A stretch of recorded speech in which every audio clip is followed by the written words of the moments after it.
passe à la même heure, chaque matin, toujours à pied, toujours seul.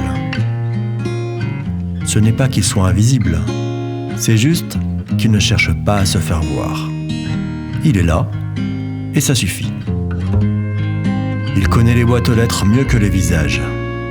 Les noms qui s'effacent, ceux qui s'ajoutent, ceux qu'on barre. Il remarque les volets d'en face restés fermés, la boîte repeinte du 17, la sonnette du 2e, où plus rien n'est écrit.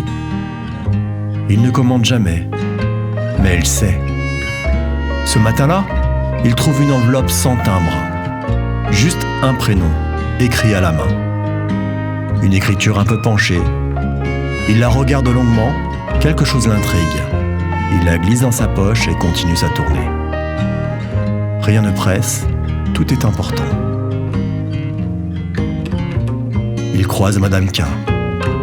Clair sourire, robe légère, cheveux détachés. Il se souvient d'elle autrement. Fermée, froide.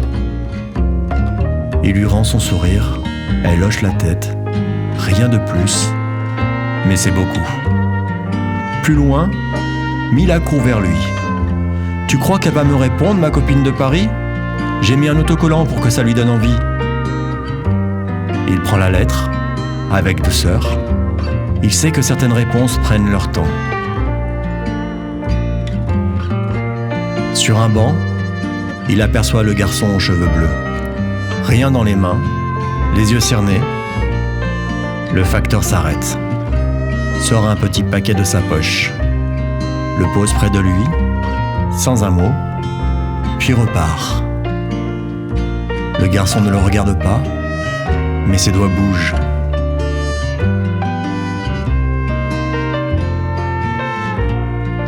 Devant un immeuble, il ralentit. Là-haut, vit Élise. Elle écrit, toujours. Et il pense à sa grand-mère. Parce que sa grand-mère, c'était pas n'importe qui. Une conteuse. C'est Élise qui l'avait trouvée. Elle n'était qu'une enfant. Ça avait ému tout le quartier. Depuis, il l'observe. Il sent qu'elle est bien partie, elle aussi, pour faire pousser des histoires qui comptent. Et toujours dans sa poche, l'enveloppe sans timbre, au prénom écrit à la main. Il termine sa tournée, revient sur ses pas, s'arrête devant une boîte, vide, repeinte, comme si quelqu'un attendait ou n'attendait plus. Il glisse l'enveloppe à l'intérieur, avec lenteur, avec soin. Il ne saura jamais ce qu'elle contenait, mais il sait qu'elle devait arriver. Et c'est tout. Il ne se retourne pas, mais il a entendu. Ce n'est peut-être pas arrivé, mais c'est vrai quand même.